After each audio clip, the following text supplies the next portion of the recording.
श्री गणेशाय नमः। वक्रतुंड महाकाय सूर्यकोटि समप्रभ निर्विघ्नं कुरु मे देवं सर्वकार्येषु सर्वदा।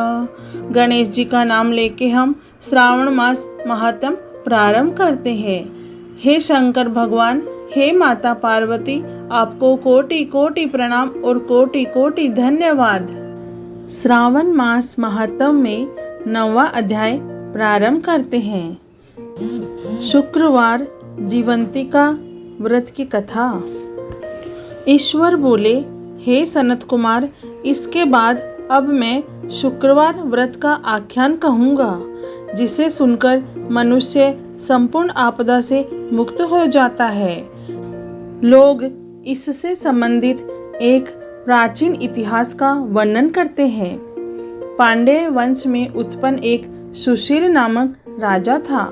अत्यधिक प्रयत्न करने पर भी उसे पुत्र प्राप्ति नहीं हो सकी। उसकी सर्वगुण संपन्न सुकेशी नामक भार्या थी। जब उसे संतान न हुई तब वह बड़ी चिंता में पड़ गई। तब स्त्री स्वभाव के कारण अति साहस युक्त मन वाली उसने मासिक धर्म के समय प्रत्येक महीने में वस्त्र के टुकड़ों को अपने उदर पर बांधकर उदर को बड़ा बना लिया और अपनी प्रसूति का अनुकरण करने वाली किसी अन्य गर्भिणी स्त्री को ढूंढने लगी। भावी देवयोग से उसके पुरोहित की पत्नी गर्भिणी थी। तब कपट करने वाली राजा की पत्नी ने किसी प्रसव कराने वाली को इस कार्य में लगा दिया और उसे एकांत में बहुत धन देकर वह रानी चली गई।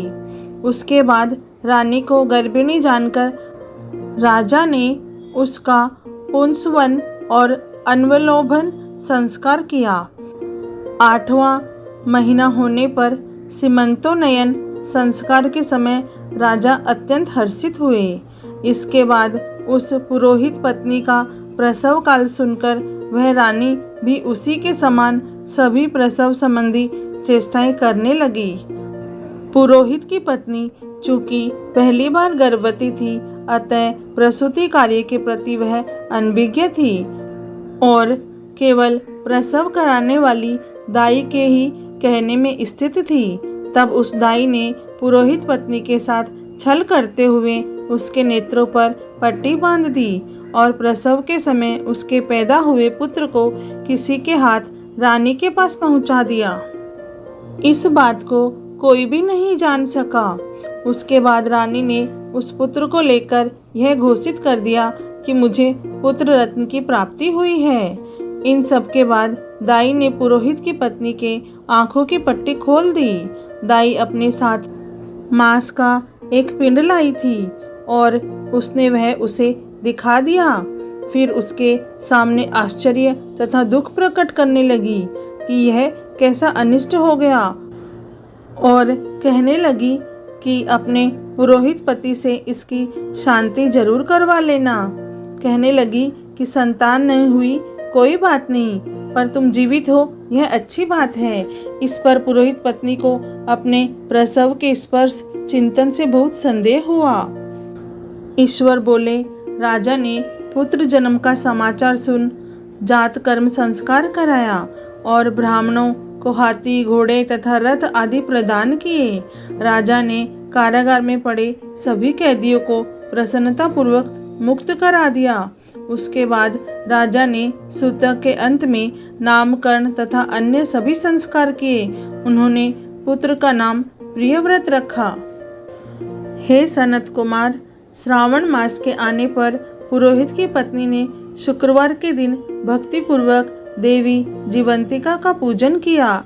दीवार पर अनेक बालकों सहित देवी जीवंतिका की मूर्ति लिखकर पुष्प तथा माला से उनकी पूजा करके गोधूम की पीठी के बनाए गए 5 दीपक उनके सम्मुख उसने जलाए और स्वयं भी गोधूम का चूरन भक्षण किया और उनकी मूर्ति पर चावल फेंका और कहा, हे जीवंती, हे करुणान्वे, जहाँ भी मेरा पुत्र विद्यमान हो आप उसकी रक्षा करना। यह प्रार्थना करके उसने कथा सुनकर यथाविधि नमस्कार किया। तब जीवंतिका की कृपा से वह बालक दीर्घायु हो गया और वे देवी उसकी माता की श्रद्धा भक्ति के कारण दिन रात उस बालक की रक्षा करने लगी। इस प्रकार कुछ समय बीतने पर राजा की मृत्यु हो गई। तब पितृभक्त उनके पुत्र ने उनकी परलौकिक क्रिया संपन्न की। इसके बाद मंत्रियों तथा पुरोहितों ने प्रियव्रत को राज्य पर अभिषिक्त किया। तब कुछ वर्षों तक प्रजा का पालन करने तथा राज्य भोग कर वह पितरों के ऋण से मुक्ति के लिए गया जाने की तैयारी करने लगा।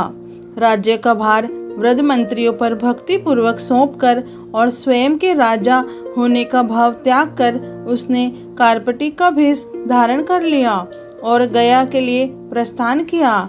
मार्ग में किसी नगर में किसी गृहस्थ के घर में उन्होंने निवास किया। उस समय उस गृहस्थ की पत्नी को प्रसव हुआ था। इसके पहले षष्ठी देवी ने उसके 5 पुत्रों को उत्पन्न होने के 5वें दिन ही मार दिया था। यह राजा भी उस समय 5वें दिन ही वहां गया हुआ था। रात में राजा के सो जाने पर उस बच्चे को ले जाने के लिए षष्ठी देवी आई। जीवंतिका देवी ने उस षष्ठी देवी को यह कहकर रोका कि राजा को लांद कर मत जाओ। जब जीवंतिका के रोकने पर षष्ठी देवी जैसे आई थी वैसे ही चली गई। इस प्रकार उस गृह स्वामी ने उस बालक को 5वें दिन जीवित रूप में प्राप्त किया। ये लोग इतने प्रभाव वाले हैं, यह देखकर उस गृहस्थ ने राजा से प्रार्थना की, हे राजन, आपका निवास आज के दिन मेरे ही घर में हो।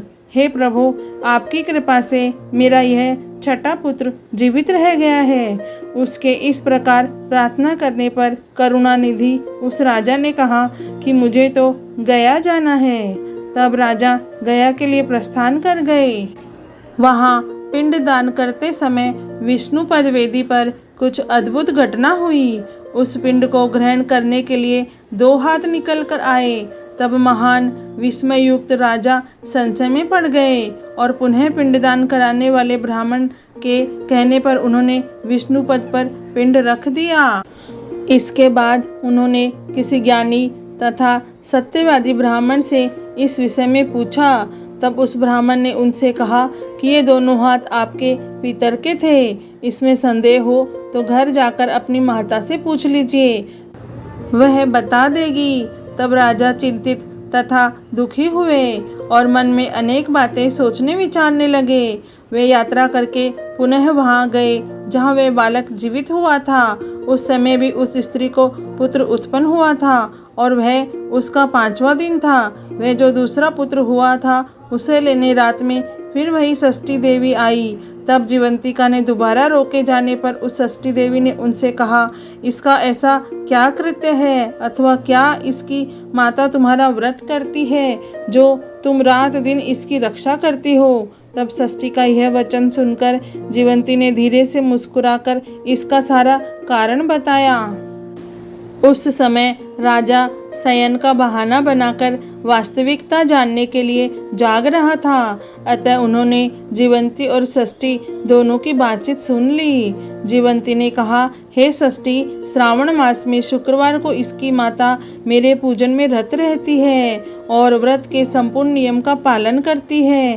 वह सब मैं आपको बताती हूँ। वह हरे रंग का वस्त्र तथा कंचुकी नहीं पहनती और हाथ में उस रंग की चूड़ी भी नहीं धारण करती। वह चावल के धोने के जल को कभी नहीं लांघती, हरे पत्तों के मंडप के नीचे नहीं जाती और हरे वर्ण का होने के कारण करेले का शाक भी वह नहीं खाती। यह सब वह मेरी प्रसन्नता के लिए करती है। अतः मैं उसके पुत्र को किसी को मारने नहीं दूंगी। यह सब सुनकर राजा प्रियव्रत अपने नगर को चले गए। उनके देश के सभी नागरिक स्वागत के लिए आए। तब राजा ने अपनी माता से पूछा, हे मात, क्या तुम जीवंतिका देवी का व्रत करती हो? इस पर उसने कहा कि मैं तो इस व्रत को जानती भी नहीं हूँ।